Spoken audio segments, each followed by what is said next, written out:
Good morning. Thank you for standing by, and welcome to the Honeywell second quarter 2026 earnings conference call. At this time, all participants are in a listen-only mode. After the speaker's presentation, there will be a question and answer session. Please be advised that today's call is being recorded. I would now like to hand the call over to Mark Macaluso, Senior Vice President of Investor Relations. Please go ahead. Thank you. Good morning and welcome to Honeywell Technologies second quarter 2026 earnings conference call. Joining me today are Honeywell Technologies Chairman and Chief Executive Officer Vimal Kapur and Senior Vice President and Chief Financial Officer Mike Stepniak. This webcast and the presentation materials, including non-GAAP reconciliations, are available on our Investor Relations website. From time to time, we post new information on the Investor Relations website that may be of interest or material to our investors. Our discussion today includes forward-looking statements that are based on our best view of the world and of our businesses as we see them today, and are subject to certain risks and uncertainties, including those described in our recent SEC filings. This morning, we will review financial results for Honeywell Technologies for the second quarter of 2026 and discuss our updated guidance. And as always, we'll leave time for your questions at the end. I would also like to take a moment to remind our audience that the 2026 results and guidance we will present today exclude results from Honeywell Aerospace following the spinoff on June 29th. Additionally, our guidance reflects both the completion of the Johnson Matthey Catalyst Technology acquisition as of July 17th, as well as the anticipated closures of the productivity and warehouse divestitures, which we now expect by early August. Pension income and the results of Quintinuum have also been removed from our adjusted results in all prior and future periods. Finally, adjusted EPS for Honeywell Technologies now reflects the impact of the 1-for-2 reverse stock split. You'll find a summary of these changes on slide 3. With that, it's my pleasure to turn the call over to Vimal, who will begin on slide 4. Thank you, Mark, and good morning. The second quarter marked an important milestone for Honeywell Technologies as we began our next chapter as a pure-play automation company. At Investor Day, we laid out our go-forward strategy of growing and monetizing our install base through outcome-based services, software, and new product innovation. We also introduced long-term targets for Honeywell Technologies, which will be our roadmap for the next 3+ years. And as you can see, we are laying the foundation today to deliver on our commitments. Our results this quarter have demonstrated the strength of the new Honeywell Technologies portfolio. We delivered 4% organic sales growth driven by continued strength in building automation and a better than anticipated performance in both process automation and technology and industrial automation businesses. Orders grew 16% organically with broad-based demand across all segments, resulting in 9% increase in ending backlog. Notably, short cycle orders grew double-digit across all segments. In PA&T, orders were up 24% organically, led by roughly 50% orders growth in process technology, providing even greater confidence in their expected second half growth inflection. We also expanded segment margin by 100 basis points, overcoming significant cost inflation headwinds and unfavorable mix through a combination of productivity and volume leverage. This drove earnings in the second quarter above our expectation from early June, with increased confidence heading into the second half of the year. As a result, today, we are raising our full-year outlook for organic growth, segment margin, and adjusted earnings per share. We continue to expect a sharp growth inflection in process automation and technology and continued momentum in industrial automation in the second half of 2026. Combined with the sustained outperformance in building automation, we now expect to grow 4 to 6% organically in second half of the year, in line with our long-term targets. We're also raising our adjusted EPS outlook by 10 cents at the midpoint, which reflects a second quarter outperformance and improved second half outlook that is more than offsetting the loss of income from the earlier than anticipated close of the 2 divestitures. We also took important action this quarter to strengthen the portfolio to support long-term growth. On the portfolio, we closed the acquisition of Johnson Matthey's Catalyst Technologies business on July 17.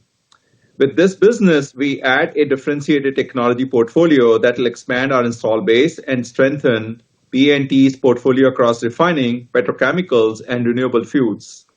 Ken and his leadership team are already fully engaged with our new colleagues, meeting with over 90% of employees globally at key sites in just the first week. They have been involved in all aspects of the transaction and are prepared to hit the ground running to deliver for our customers and our share owners. I could not be more excited to welcome the JM Catalyst Technologies team to Honeywell Technologies. As part of the final stage of our portfolio transformation, we completed the separation of Honeywell Aerospace and also supported the Quantinuum team in their successful initial public offering in June. On Quantinuum, we expect to provide more color on our plans of our 47% ownership stake by early next year. We remain strong supporters of Raj and his team and are excited to be shareholders in such groundbreaking quantum computing company. Thanks to the great work of our team, we also now expect to close the divestitures of both Productivity Solution and Services and Warehouse and Workforce Solution business by early August. This is approximately 2 months ahead of our initial planning assumption, which has reduced our 2026 revenue expectation by approximately $400 million. We're also confident this will drive greater focus and further simplification of industrial automation portfolio, which is already beginning to see improved financial performance. We wish both these businesses and their team continued success as they embark upon next chapter. Our transformed and simplified portfolio is well positioned to outperform, with momentum in both long-term and short-cycle orders, ramping activity in pipeline, and meaningful macro tailwinds for the next several years. Let's turn to slide 5 to recap our recent Investor Day, where I had the pleasure of spending time with many of you in New York City last month. On June 11th, we hosted investors, sell-side analysts, media, and others at our Investor Day for the new Honeywell Technologies. We kicked off the day laying out our revamp and focus strategy that will drive value-enhancing solution for customers and drive out performance in our focus markets. Each business leader walked through their differentiated offering, connected strategy, growth framework, and 3-year targets. Guests also heard directly from our leading customers and partners, including Exxon, Dangote, Google, Equinix, Duke Energy, and others, about the differentiated outcome we are delivering and the long-standing relationship we have built over many decades. My team and I are highly confident in our ability to deliver on our 3-year commitments. We have a strong position in key end markets, differentiated technologies, a global footprint, and a clear competitive advantage in high-growth verticals. Our team is comprised of Honeywell veterans, talented new additions, and even some folks that rejoined us after successful careers elsewhere. All of this, coupled with a proven Honeywell Technologies accelerator operating system, positions us for a new chapter of growth and profitability as Honeywell Technologies. The event concluded with us delivering our new 3-year target, which you can see on slide 6. Over the last 3 years, we transformed our portfolio through acquisitions, spin-offs, and divestitures into a pure-play automation company focused on innovating in mission-critical environments where uptime, safety, productivity, and efficiency are paramount. This has set us up to deliver on these commitments. Our strategy focuses on 2 key pillars: growing our install base and then monetizing this vast install base through innovative software, services, and outcome-based solutions. While maintaining our leading position in core verticals, we are also increasing our exposure to higher growth verticals like data centers, LNG, great infrastructure, and life sciences as examples, which are all linked to compelling megatrends. Our projected top-line growth and margin expansion is also underpinned by more meaningful shift towards services and software, annual recurring revenue. On margin, we have over 200 basis points of margin expansion coming quickly from stranded cost removal, portfolio actions in industrial automation, and benefit of aerospace trademark agreement. On top of that, we expect to drive 60 basis points a year of operational margin expansion through price, improving mix, new product introduction, and productivity. As you heard from our CFO in June, we are confident that the 24% target is achievable and provides meaningful upside as we execute our strategy. Collectively, this will drive approximately $12 of adjusted EPS, representing more than 10% growth annually. The important point here is that we will generate these returns right out of the gate, given all the actions we took to prepare the organization ahead of aerospace spin. And finally, on cash, we expect to improve our conversion to over 90% and have line of sight already in the second half of this year to hitting 95%. I want to talk more about the acquisition of Johnson Matthey's Catalyst Technology business, which will become part of our Process Automation and Technology segment. This addition to process technology will unlock strategic growth by increasing our existing install base and creating a more integrated offering across catalyst and process technology. It also expands Honeywell UOP's capability across refining, petrochemicals, and renewable fuels with complementary offerings and capability, which you can see on slide 7. What makes this acquisition specifically attractive is its strategic fit with our existing business. We are already on many of the same customers with complementary process units, and the business perfectly aligns to our core verticals. The acquisition also enhances our end-to-end solutions by combining catalyst process technology and digital capabilities powered by Honeywell Technologies Forge. We have clear visibility to both commercial and cost synergies, and our long-term outlook for this business as part of Honeywell Technologies has not changed. Let's now turn to slide 8 to discuss our orders trend in each business. As you can see, our orders growth has been accelerating across the company, driven by strong demand generation, NPI, and continued share gains. This resulted in 16% organic orders growth in second quarter, with broad-based growth across all short-cycle businesses, driving considerable momentum on the LTM basis as a result. P&T had incredibly strong quarters of orders, growing nearly 25%, leading to a book-to-bill for P&T above 1.2. Our refreshed portfolio with the addition of JM's Catalyst Technology business is set up well to benefit from energy upcycle, particularly as customer capex forecasts support the ongoing transition to LNG and renewable fuel as priority.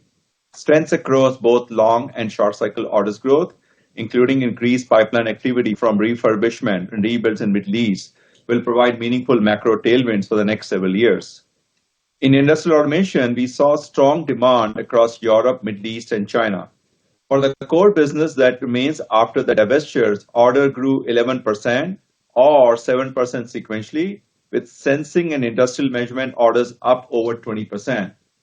Pete and his team continue to execute the turnaround strategy in IA to win back share and grow the core business. Finally, in building automation, the team continues to drive innovative NPI that is driving share gain while growing our position in a high growth vertical. This quarter, we drove over 50% orders growth and 30% organic sales growth in high growth verticals while maintaining our strong position in the core with approximately 30% orders growth in our fire business. Orders in Middle East grew over 50% this quarter by our process technology business. Regarding the conflict, we are assuming the situation remains as it is today with no improvement from the current tension, but also no significant escalation in the war or further disruption to the supply chain. This is, of course, a very fluid situation, but our teams in the region have done a tremendous job minimize impact to our business while ensuring our employees are safe and we're able to continue to support our customers. Finally, book-to-bill for the total company was 1.1 and our ending backlog was up 9%. This and continued momentum we see in all segments supports 4 to 6% growth outlook in the second half and over medium term. It's been a pleasure speaking with you this morning, and let me now turn it over to Mike to discuss our second quarter results and 2026 outlook in more detail. Thank you, Vimal, and good morning. In the second quarter, Honeywell Technologies delivered strong results that surpassed our expectations. Sales grew 4% organically, led by continued momentum in building automation and stronger than anticipated growth in industrial automation. Process automation technology sales decreased 1% organically, but were still materially ahead of our original outlook for the quarter. On a segment basis, building automation delivered 9% organic growth, driven by double-digit growth in products and continued strength in solutions. The teams drove double-digit growth in the fire and services businesses respectively, and we saw strength in all regions led by Asia Pacific, Middle East, and Americas. All in, another strong quarter from Bilal and the building automation team. Industrial automation sales were up 4% in the second quarter, exceeding our expectations led by strength in solutions. Products grew slightly with continued momentum in sensing and industrial measurement, partially offset by utilities. The core industrial automation business, excluding plant divestiture, grew 2% organically in the second quarter. Finally, process automation technology sales declined just 1% organically in the second quarter, ahead of our prior expectations as the upcycle in energy end markets and activity in global projects begin to materialize. Projects grew 5%, driven by strength in gas, LNG, and petrochemicals. This strength was offset by a 6% decline in aftermarket, due primarily to a tough prior year comparison from a large catalyst shipment in the second quarter of 2025.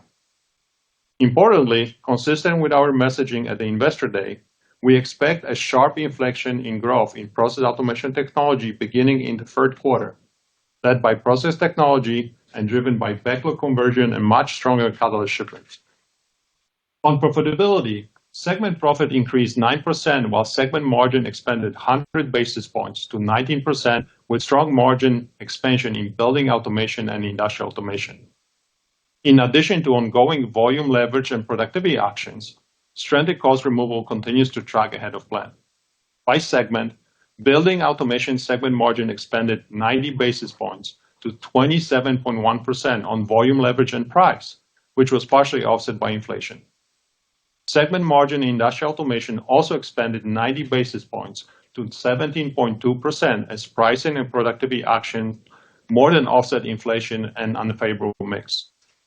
In process automation technology segment, margin contracted 180 basis points to 22.1%, largely driven by unfavorable mix from lower catalyst volumes as expected. This, however, was also ahead of our original margin outlook for the quarter. Adjusted earnings per share of $1.95 was up 10%, driven primarily by higher segment profit. We drove lower net interest expense stemming from debt paydown, which was partially offset by higher reposition costs. As we previewed in the first quarter, a higher adjusted effective tax rate drove a $0.16 headwind, which we overcame with stronger operational performance. You will find additional information on the segment performance in the appendix of our presentation. Rounding out the results, free cash flow grew considerably this quarter, both year-over-year and sequentially, to roughly $500 million. This was principally driven by higher income as well as improvements in working capital, which more than offset ongoing collection headwinds in the Middle East. This quarter, we deployed $1 billion of capital through roughly $800 million of dividends and roughly $200 million in high-value capital expenditures. Year to date, we have deployed over $2.8 billion in capital to repurchase our own shares, pay dividends, and invest in future growth. Let's now move to slide 10 to quickly discuss the second quarter adjusted EPS bridge. As you can see, we delivered high-quality results in the second quarter. Strong segment profit growth, including elimination of stranded costs, lower below-the-line expenses due to interest expense, and lower share count allowed us to overcome the higher tax rate. Excluding the tax headwind, earnings would have been up 20%. Let's turn to slide 11 to discuss our updated 2026 guidance. Today, we're increasing our organic sales growth outlook to 3% to 4% for the year, up from previous guidance of 2% to 3%, and now expect the second half to grow 4% to 6% versus 3% to 5% previously.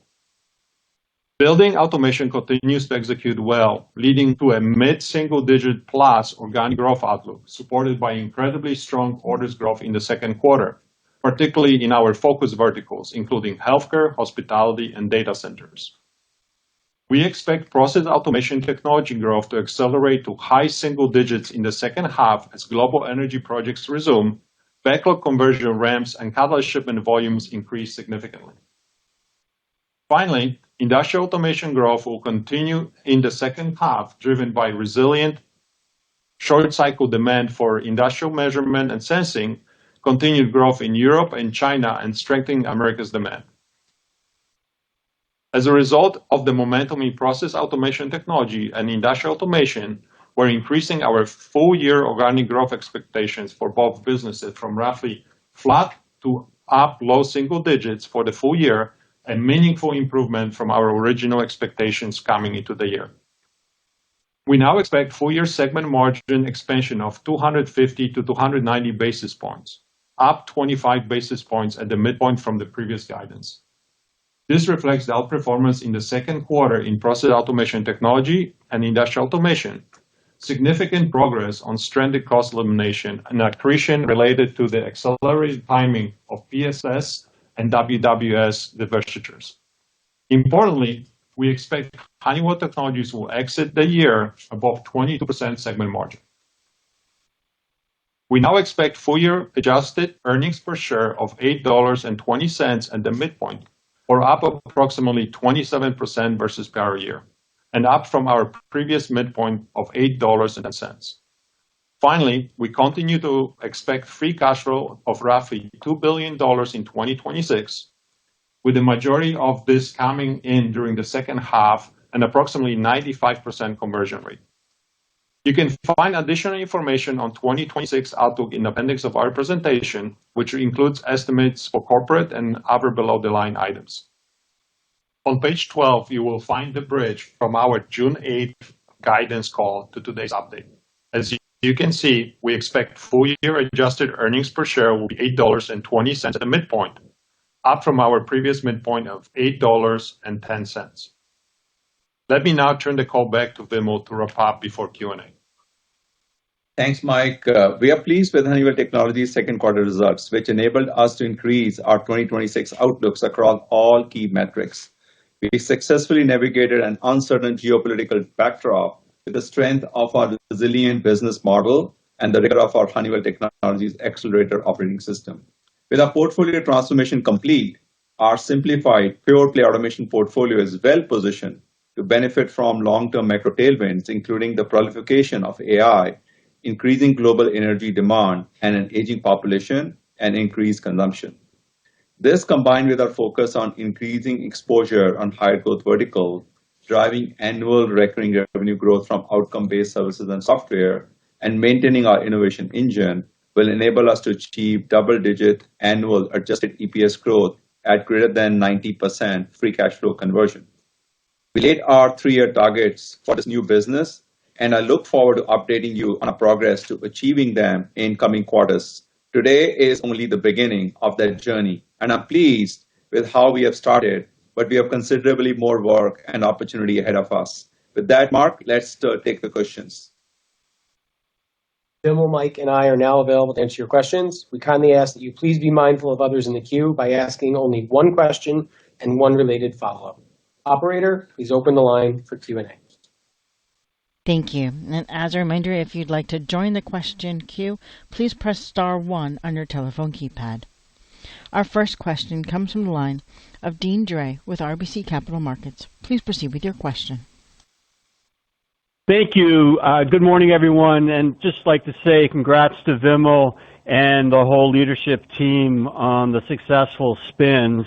You got them all done on time. It was well communicated, and I do like seeing that boost to guidance here right out of the block. So congrats. Thank you. Thank you, Dean.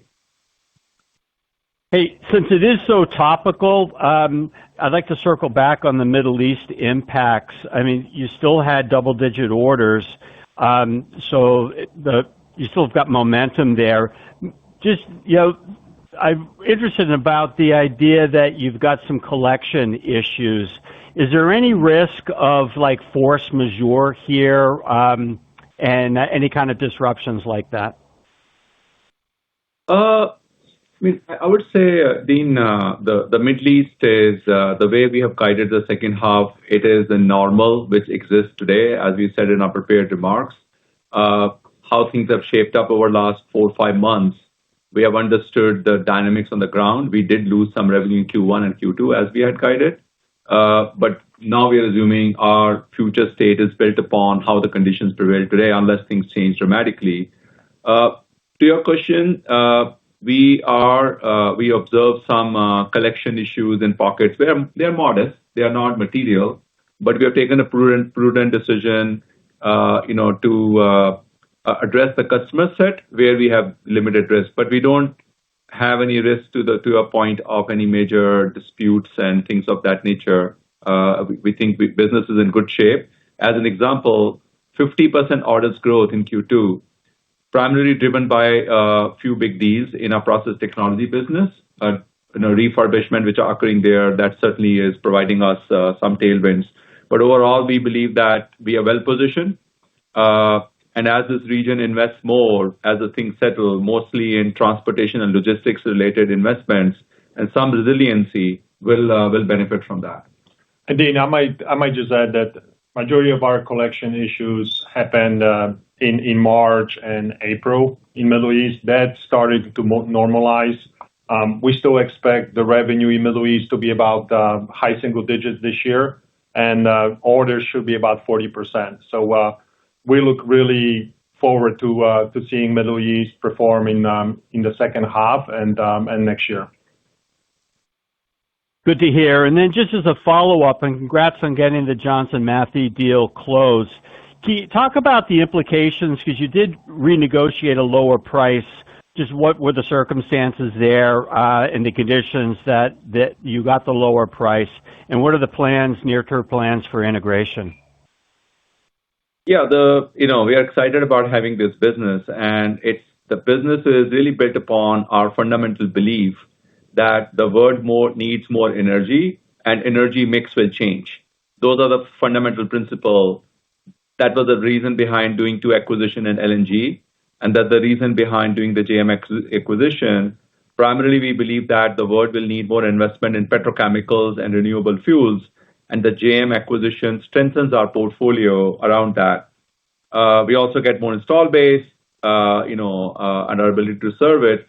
The negotiations are just part of the normal course, in my view, as any deal transaction occurs. There are a few milestones, and depending on how the business was trended, we worked with our counterparty to, look at how we should value the business. So I don't want to, dwell a lot upon that, but we remain excited about how we got the deal done at about 13 times EBITDA with cost synergies, no sales synergies. And you will agree with me that we have acquired this business for commercial synergies at the heart of it, but we are not going to count on that in our early innings, but we'll build upon it. And then I would just add that I think we got the business at the bottom, and I would say that the second half looks good. Even in our own catalyst business, the second half is sequentially versus first half up 25-30%. So we look forward to getting our hands on this business. And Dean, congratulations on retirement, and you should have good next innings, and we will stay connected. Appreciate it. Wish you all the best. Thank you. Thanks, Dean. Thank you. Thank you. Our next question comes from the line of Nigel Coe with Wolfe Research. Please proceed with your question. Oh, thanks. Good morning, everyone. Thanks for the question. So, Mike, it's obviously good news to see the guidance increasing. You did indicate that in June that there was scope for upside. But I'm curious if there's anything you saw in June, July to give you more confidence, just any color in terms of how we exited 2Q into 3Q on the end markets. And then within that discussion, maybe just touch on IA. It sounds like the upside came outside the U.S. So I'd be curious if you've seen any momentum in the U.S. Sure. Look, I would say is just launching the new company here today. What we saw in the second quarter, we feel extremely, I would say, confident in the second half. As you saw, orders across the board were strong.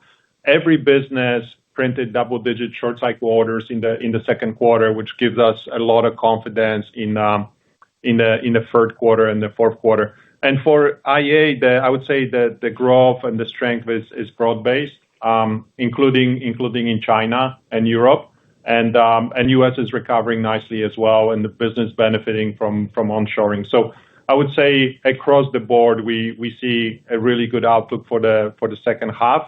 We raised the guidance as you saw, but I also think there is more room as we're going to go into the third quarter and fourth quarter to beat even the raised guidance.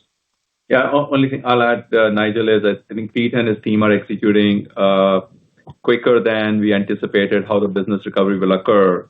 And as we reported, the orders growth for industrial automation business is about 10%, which is signals our performance in the second half. We have the right momentum, and that was the reason behind raising the guide of the business to low single digit in the second half. And I'm confident that Pete will deliver a 22% margin rate in the fourth quarter. The team's worked on it for a long time, and we have a really good line of sight here. Mike, that's a great segue to my follow-up, which is the 2 points of sequential acceleration, or rather 2 points of expansion in segment margin from 3Q to 4Q. There's a lot going on here with portfolio, the sale of the warehouse PSS businesses, and then trying to costs tapering off in the back half of the year. But I'm just wondering if you maybe just unpack that 2 points of expansion from 3Q to 4Q for us. Yeah, sure. Nigel, it's Mark. How are you? Just a couple things. I think it's pretty broad-based. I mean, BA continues to drive strong volume leverage and productivity, so they'll 3Q to 4Q, they'll be up.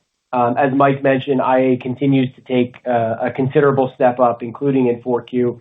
And then PA&T will continue to get better, particularly as the growth resumes, and then also we start to see a little bit more mix towards catalyst. So I would say, broadly speaking, it's really in all segments, but just quarter to quarter, probably the largest increase in IA. Yeah. So, and I would just add that we talked about it, I think, at the initial of the year and then the Investor Day, about half of the margin expansion is operational and half of it is, I would say, structural, given the portfolio actions. As we stand today, I see the team is driving operationally 120 basis points of margin expansion. That's great. Thank you. Thank you, Nigel. Thank you. Our next question comes from the line of Scott Davis with Melius Research. Please proceed with your question.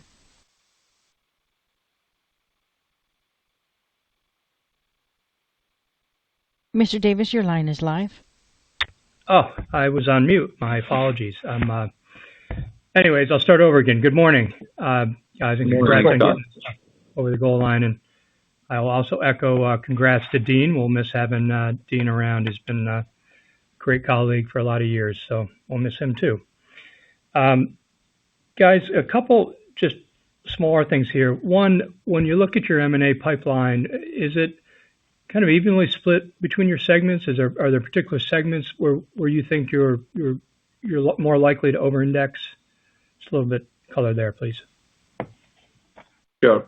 So Scott, I would say think of M&A in three distinct categories, how we're looking at it. The highest priority is strengthening our industrial automation, sensing and measurement portfolio. I and Pete are looking at a variety of options. So that remains our first priority or priority number one. Second bucket is, as we're thinking about accelerating our business in some of the higher growth verticals, whose impact we can clearly see in our orders growth rate, we are getting more and more convicted that's the right strategy for Honeywell. So how can we add some portfolio additions in some of these end markets to further accelerate our growth? So we have identified those 8 high growth markets. So looking at M&A opportunity, in the end, we'll acquire a product line only, like we acquired 2 businesses in LNG, for example. So what can we do more on same lines in verticals like hospitality and semiconductor, microgrid, etc. So they're broad based. And finally, tuck-in acquisition on the tech side. We always have looked at frontier technologies, few in fire detection, few on cybersecurity. So we'll keep looking at, keep an eye on those. Those are much smaller, of course, but they do propel our organic growth. Okay, that's helpful. And guys, could you just help us kind of size or at least help us understand the opportunity within the data center? I mean, it's pretty easy to picture the fire and security stuff, but can you walk us through kind of the longer list of SKUs and opportunity that you have there? Yeah, so I would say we are looking at data center in 2 dimensions. One is the growth beyond US.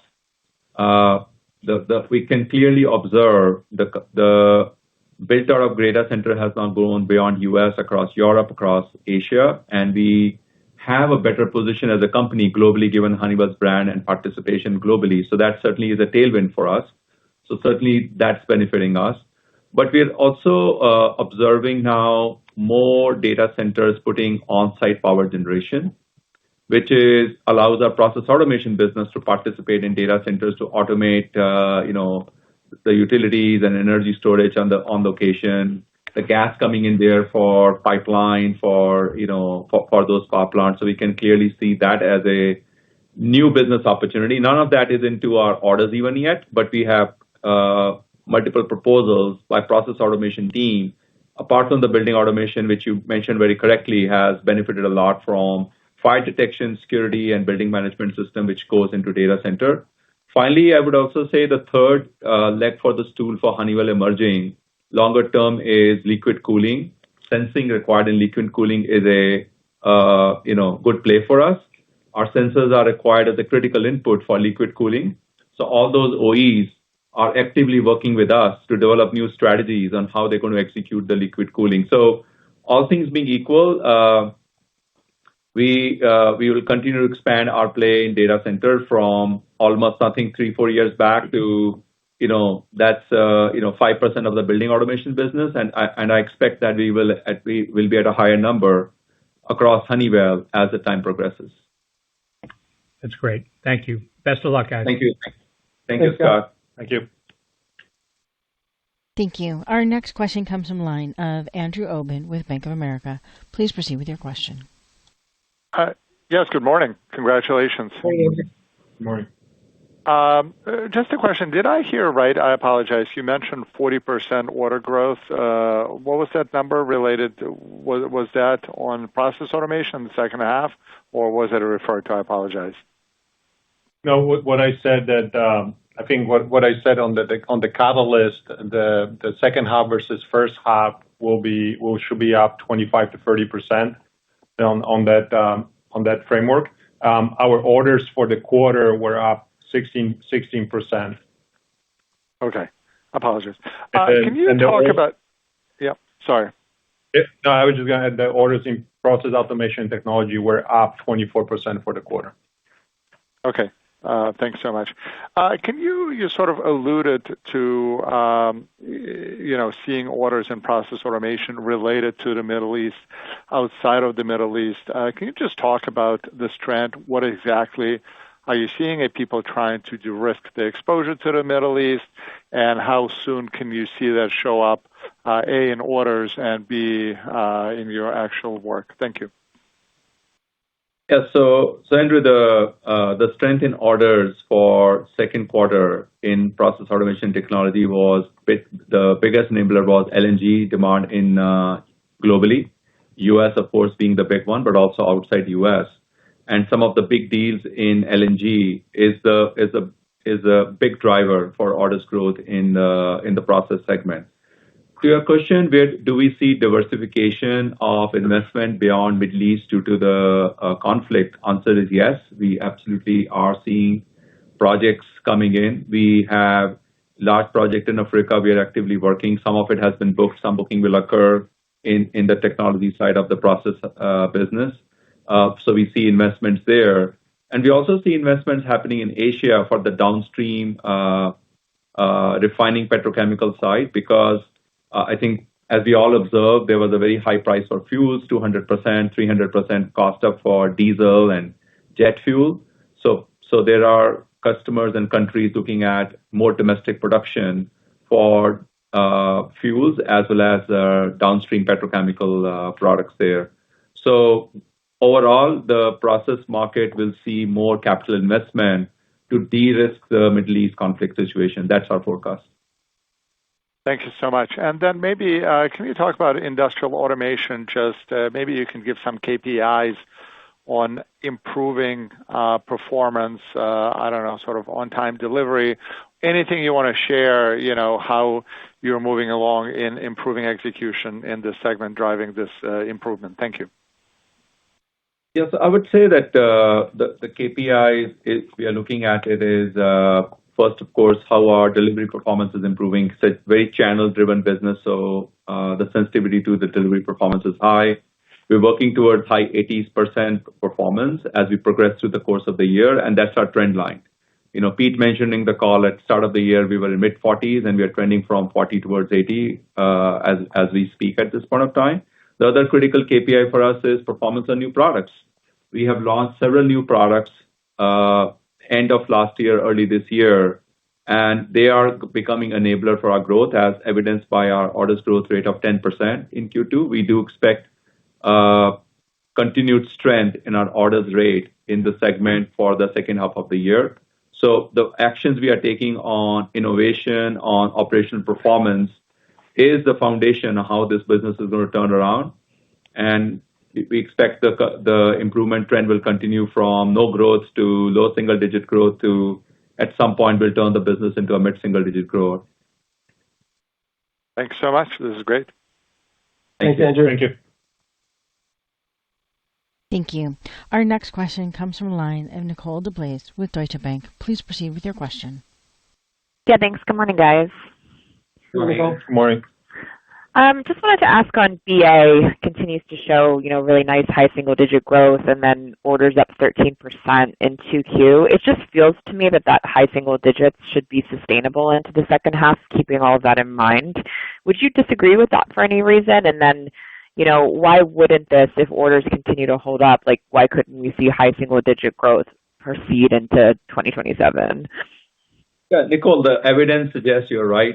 7 quarters in a row, high single, so why it should become more single? There is no real logic. We are, as being a new company, we are printing our new forecast. So obviously our aspiration is meet or beat it. So there's a level of prudence which we have used in our guide. But fundamentally, the strategy of the business is pivot towards high growth verticals. We clearly see tailwinds in data center, hospitality, and healthcare. They are certainly driving a lot more orders growth and pivoting towards more and more acceleration of base business on the strength of new products. In fact, we're going to launch even more new products as we progress in the second half. So yeah, fundamentally, there is no logic, but we are always cautious given competition can respond to some of our actions over the last 2 years, and we need to be cautious. But I remain optimistic to surprise everybody on the performance of the business in the second half. Awesome. Thanks, Vimal. We all love beats and raises. Okay, and then I guess maybe on stranded costs, you guys referred to making more progress than expected. Can you just put a finer point on that with respect to any changes in the stranded cost reduction timeline versus what we got at the Investor Day or in the periods before? Thank you. Sure. So stranded cost is progressing extremely well. At the Investor Day, I think we said something around $85 million of stranded costs at the year-end. This is about $20 million better right now. So we should enter 2027 with about $65 million of stranded costs that will proceed to eliminate early next year. So it's a good story. It's incrementally better, about $20 million to what we talked about. Thanks, Mike. I'll pass it on. Thank you. Thank you. Our next question comes from the line of Jeff Sprague with Vertical Research Partners. Please proceed with your question.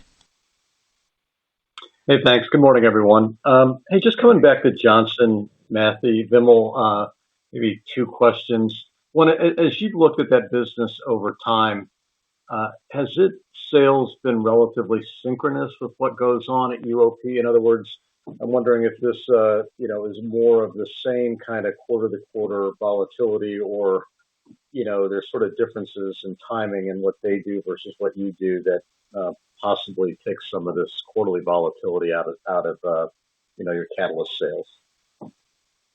Yeah, I would say that their licensing technologies are different from UOP. That's the reason we acquired the business, because of the complementarity of the technology. So given the differences they are more into spaces like hydrogen, methanol, ammonia, where we don't have capability. It's not one-to-one comparison, because the end market they serve are different from the end markets UOP serve, which is more refining petrochemicals and LNG. So those comps are not comparable. There is a variation between that. But on the catalyst side, I would say trends are very convergent. I mean, each one of us have product lines and customer base. So they're not wide differences in the catalyst performance, but the technology licensing, there are differences. And as you noted, you don't want to include revenue synergies in your outlook, but maybe just a little color on, where you get after those, how quickly you might be able to capture some of those. Yeah.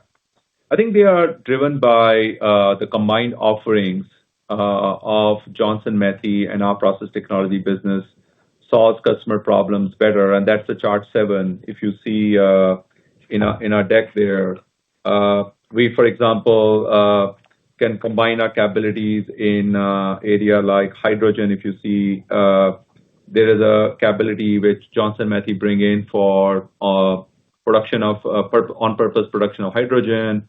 We have capability on CO2 elimination in that, so that produces low carbon hydrogen. So that's an example. There are examples in sustainable aviation fuel, complementary technology on what Johnson Matthey brings on table versus what we build. So combining the two technology improves our proposition. And there are similar examples on the gas processing side in terms of the core technology which JMCT business brings in versus what bring in. And that's the whole thesis here, that 1 + 1 here is equal to 4.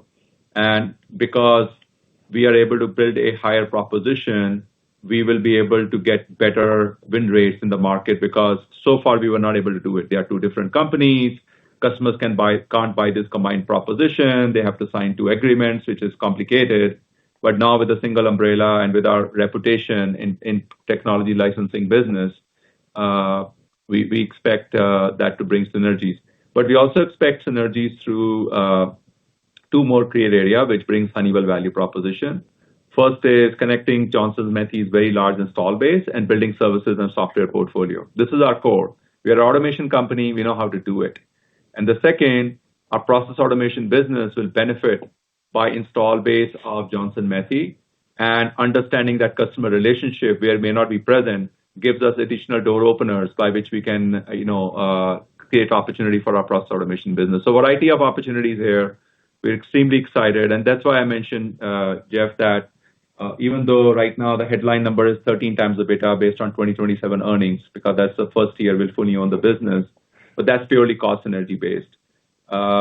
We haven't acquired the business for cost synergies. We have acquired it to add value through sales synergies.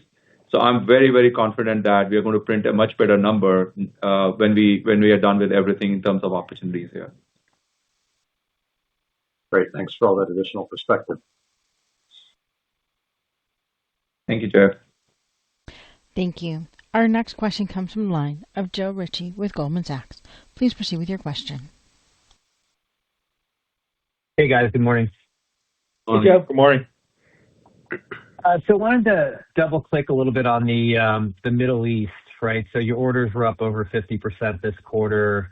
I'm just curious, like what you're seeing is some of the disruption over there actually helping? And then maybe conversely, I know that you guys called out the large catalyst shipment a year ago as a tough comp on the aftermarket business, but aftermarket was down. Are you impacted at all from an aftermarket perspective in the region? Just any color around both would be helpful. So as I mentioned, Joe, the things are settling. I would say that initial months of the conflict, March, April was more, where we lost revenue. It's like anything new, did not know how to ship. A lot of customer sites were closed, and we were not able to perform our service contracts, etc. So after losing some revenue in Q1 and Q2, things have normalized, and we don't expect from our current revenue forecast does assume some modest loss of revenue, but not material in bigger scheme of things.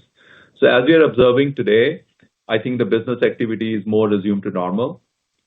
We do see some big orders. That was the reason one of the big deals we got for in process technology business was in Middle East for LNG facilities, so their investment cycle back. We also see customers looking at ways and means for improving more resiliency. How can they run their operation in spite of this? What can we do in terms of things like remote operations, more digitization in operations so that they can, take countermeasures. And then finally, early days, but we clearly see investments in Middle East pivoting towards logistics infrastructure, so pipeline terminals, different way of shipping product as we all read and observe from the media. Clearly there's a direction towards that. All in, I would say the things have settled. Hopefully no worse happens from where we are today, and we see investment becoming more and more normalized and some large projects coming back into the pipeline. Got it. That's helpful, Vimal. I guess just maybe a broader question on the guidance, the 4%-6% baked into the second half of the year.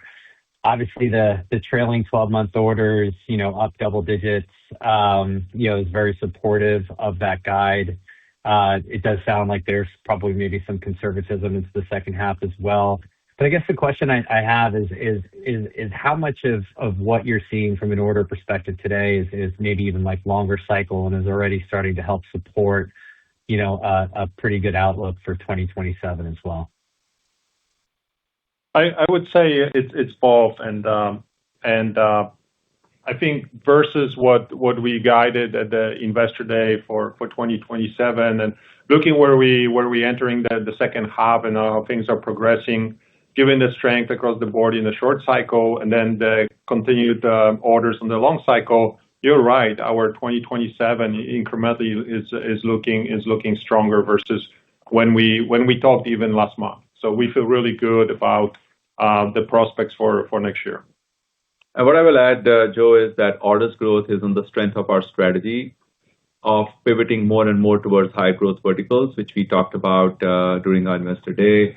Building automation is seeing 13% orders growth in last quarter. A lot of that growth came from data center, hospitality, and healthcare. Process got a lot of its growth from LNG and low carbon energy or renewable fuels, which we called out as high growth verticals. And in industrial automation, we saw a lot of growth in semiconductor fabs. Exactly it's not only a narrative, that narrative is turning into actual reality. And we expect to maintain this momentum, which then becomes basis for our second half guide, and then of course continue that in 2027. Sounds great. Thanks, guys. Thank you. Thank you. Our next question comes from the line of Andy Kaplowitz with Citigroup. Please proceed with your question. Good morning, everyone. Good morning, Andy. Good morning, Andy. Vimal and Mike, can you comment on price versus cost? As you know, commodity inflation is obviously all over the place, but your margin that you said is trending a little better than expectations. Maybe just talk about what you're seeing, what if any updated thoughts you have for price versus cost in the second half of 2026. Sure. I think we talked about it earlier in the year. We thought that inflation was going to be persistent, and that's what we continue to see going into the second half. Price was about 3.5, 3.7 for the second quarter. I think looking at the second half, it will be around 4%, and then that's where we see inflation to be. Essentially, we're able to cover inflation with price, but inflation is stubborn. We see a lot of inflation in electronics, memory, obviously copper, and we also see inflation in labor. I think this is the environment we're in. We'll continue to price at that level and continue to manage things with our customers. Yeah, I would say generally things are very similar to what we assume going into the end of the second quarter. I would say a lot of the margin expansion you see here from us is not really driven by price cost, but it's really by our productivity, stranded cost takeout, and teams just being able to get a much better leverage on cost and NPI introductions. It's helpful. Then maybe just going back to core industrial automation, you mentioned improvement in the product side of the business would lead to growth in the second half, which I think is a bit different from what you're recording in Q2 or solutions-led growth. I assume that's just continued recovery in short cycle demand that you're seeing and maybe NPI self-help tailwind kicking in a little bit more, but maybe you could elaborate on that dynamic. Yeah. The solution side of the business is smaller component, but it's growing very nicely for us. And that's basically aftermarket services on our product install base. Specifically, if you look at our gas detection side of the house of the business in industrial automation, we have a very large install base, and that serves very well through our traditional way of service contracts and others. That's growing extremely well. And the growth of the business, as I mentioned, is on the basis of our improved operational performance so that customers have more trust in giving us more business. Also, new products which are creating more differentiation for us. And certainly on the top line basis, as Mike mentioned, the pricing is certainly some help given the high inflation prevailing across all segments in Honeywell. Yeah, and I'll just add also that part of the growth in Solutions 2Q was related to Intelligrated. Yeah. So we have a little bit of that obviously won't continue post the divestiture. So you should think about kind of the core IA business growing sort of in the low single digit range, call it 2% or so, exiting as a kind of a start path for post divestiture world. Helpful, guys. Thank you. Thank you. Our next question comes from the line of Alexander Virgo with Evercore ISI. Please proceed with your question. Yeah, thanks very much. Good morning. Good morning, gentlemen. Thanks for taking the call. I wondered if you could just elaborate a little bit more on the 15% growth in software ARR. Is there anything in particular driving that strength? And then a couple of housekeeping questions, if you could. I think you've raised the guidance on repositioning costs, and they were a little bit higher in the quarter than I'd anticipated. So I'm just wondering if you can give us a sense for what's driving that and whether that perhaps brings forward some costs that might otherwise have fallen next year. And then I wondered if you could just give us a sense of the magnitude of the impact in the quarter from Catalyst volumes being down on the margin, and then the benefit that would have commensurately in the second half, just to give us a sense. That would be great. Thank you. Okay, I'll answer the first portion on software and hand over to Mike. So we do expect our ARR growth to be in the about 15% for 2026. Of course, the year is still 6 months to go, so I can't really give you a precise number, but we are working towards that goal and won't be substantially different towards that. What is driving it is your question. Two things. First is our existing offering is penetrating more. So sell existing offer to more new customers. We're seeing a lot of strength there across the board, both on the building and process automation side, because our offerings are getting more and more market acceptance. And the second is launching new offerings.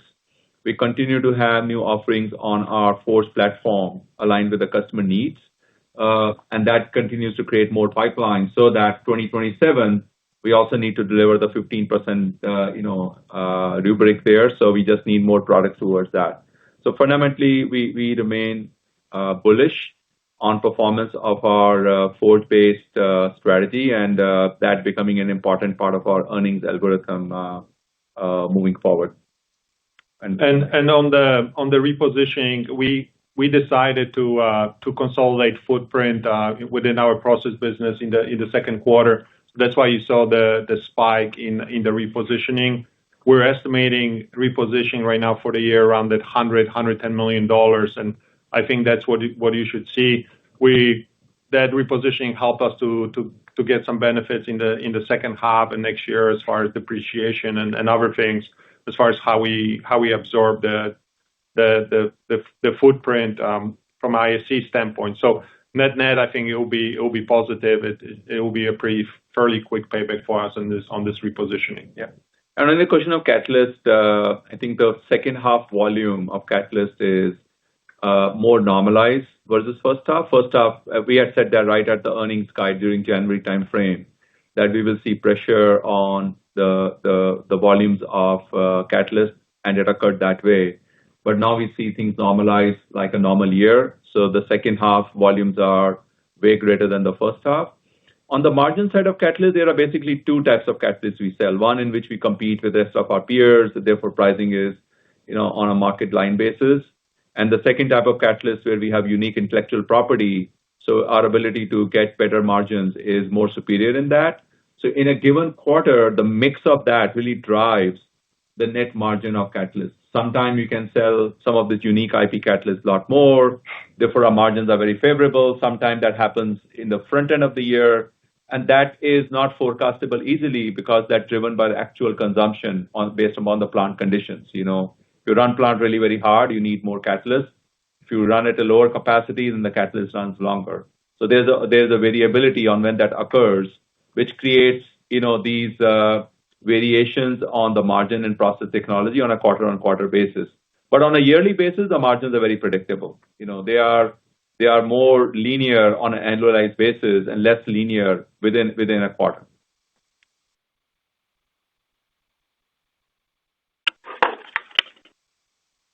Thank you. Our next question comes from the line of Chris Snyder with Morgan Stanley. Please proceed with your question. Thank you. I also wanted to ask about the Middle East. I think you guys said the full year up high single digits. I presume the back half is even stronger. I appreciate that activity is stabilized, but the outlook for you guys seems a lot more constructive, relative to broader U.S. industrials in the region. So I guess my question is there something specific about what you guys are doing there to support volumes, or is there something specific about the products or the market served that is allowing you guys to show that kind of growth, which is a tough situation over there? Thank you. I think at the heart of it is our portfolio. If you see, Honeywell portfolio is big in building automation and process automation. And if you look at Middle East market, that's what the market is all about. It's a big energy market, and we have a leading position with our process technology segment and process automation segment. So clearly we serve all countries for that. And then it's a big infrastructure market in which there's a built out of different type of infrastructure, be it hospitality, be it healthcare systems, airports, etc. And building automation business does extremely well in those circumstances. I think what also separates us out is heavily localized model. We are one of the most localized company in Middle East for decades. We did not evacuate even one person during this conflict, not even a single person. All our people are on ground because they're all local. So we didn't have to do any big move out. So I think combination of our portfolio and where customers are investing, therefore, and our portfolio is favorable towards that, which will make a distinction between us and other industrials. And our heavily localized footprint puts us in a more favorable position, probably compared to our peers. Thank you, Vimal. I really appreciate that. And then maybe just following up on M&A, you signaled, willingness to do M&A. Do you think is there a balance sheet and maybe bandwidth capacity for, deals of material size in the back half of 26, or is this more 27 and beyond, maybe after, monetization of Quantinuum just gives you guys even more dry powder? Thank you. So 26, we are very focused to retire our debt. We have committed that, and we will absolutely execute on it. So I would say the M&A activity should be previewed more in the lens of 2027 onwards. These things takes time, but we're actively working on pipeline. I would say the Honeywell balance sheet of its own has strength for the deal size, what we mentioned during Investor Day, $1 to $5 billion enterprise value. The Quantinuum demonetization will give us additional tailwind should we need it, and we'll plan it appropriately. But overall, we will continue to top grade our portfolio should the right opportunity exist. But all our earnings forecast of $12 by 2029 is based upon organic growth. There's not even single M&A assumed in that because we all know that's unpredictable, and we'll see what comes on our way. Thank you, Vimal. Appreciate it. Thank you. Thank you. Our final question comes from the line of Andrew Buscaglia with BNP Paribas. Please proceed with your question. Hey, good morning, guys. Thanks for squeezing me in here. Hey, good morning. Just to follow up on some of the process discussion, it's encouraging to see that LNG activity pick up. Can you just reiterate that timeline for conversion of typical LNG projects? Would you say 6 to 12 months, or is it multi-year? Sure. Multi-year, this is for us to build our proprietary equipment. In LNG, we have little distinction in our business model. Typically, we license our technology and customers will hire an EPC to build their plant. In case of LNG, we don't license technology. We give a proprietary equipment, heat exchanger. Typical delivery times are somewhere from 2 to 3 years window, depending upon the design. So you're talking about conversion. If we book something in 2024, they are converting today. And what we are booking in 2026 will convert 2028. But also don't forget, a lot of the revenue recognition is on POC basis, percentage completion. So you will do accrue some revenue. It's not zero, but then large revenue accretion happens merely on a 2-year window. And I would just maybe add that we're sold out LNG for the next 3 years. 3 years, yeah. We're totally sold out. So we have a lot of tailwinds in the business. Yeah, okay. That's about what I figured. Since AI had not come up in the Q&A yet, and everything's pretty picked over, I wanted to ask like a high-level one that's sort of this notion of physical AI driving demand or interest in physical AI. I'm wondering if you're beginning to see that notion of AI driving incremental investments in hardware to get ahead of customers being able to monetize AI long term. Are you hearing that in your discussions? Are you seeing that maybe potentially in any of your orders across maybe industrial automation? Just maybe if you could talk a little bit high level on what you're seeing there. As I mentioned, when we sell software on our Forge platform, that's all AI-based offerings. So clearly, 15% revenue growth. The base is small, I agree. We are going to inch from about $900 million to a little over $1 billion of ARR in that segment this year, in that offering this year. That does pull in products to a certain degree, and that's our core strategy. We continue to launch new offerings and drive demand to our products. So to me, AI is an integral part of our offering set. Honeywell believes that it's how the automation industry will move towards autonomy. Today, we have been selling automation since 1975. Our offerings are becoming more and more autonomous, semi-autonomous to autonomous, and the best way to measure our progress is to see our ARR growth. I cannot give you any other indicator because they're all wrapped up into other products, and that's a direct measure, and that's the reason we are updating you on our ARR growth on the Forge on a periodic basis. Yeah, very good. Thank you very much, Vimal. Thank you. Thank you. Ladies and gentlemen, that concludes our question and answer session. I'll turn the floor back to Mr. Kapoor for any final comments. Thank you very much, operator. I would like to thank our share owners, our customers, and all the Honeywell Technologies future shapers around the world for the strong second quarter results you delivered. We are confident on our path ahead and look forward to sharing our ongoing progress in the months to come. I hope all of you have a pleasant and restful summer. Thank you very much for joining us today, and we hope you have a great rest of your day. Thank you. This concludes today's conference call. You may disconnect your lines at this time. Thank you for your participation.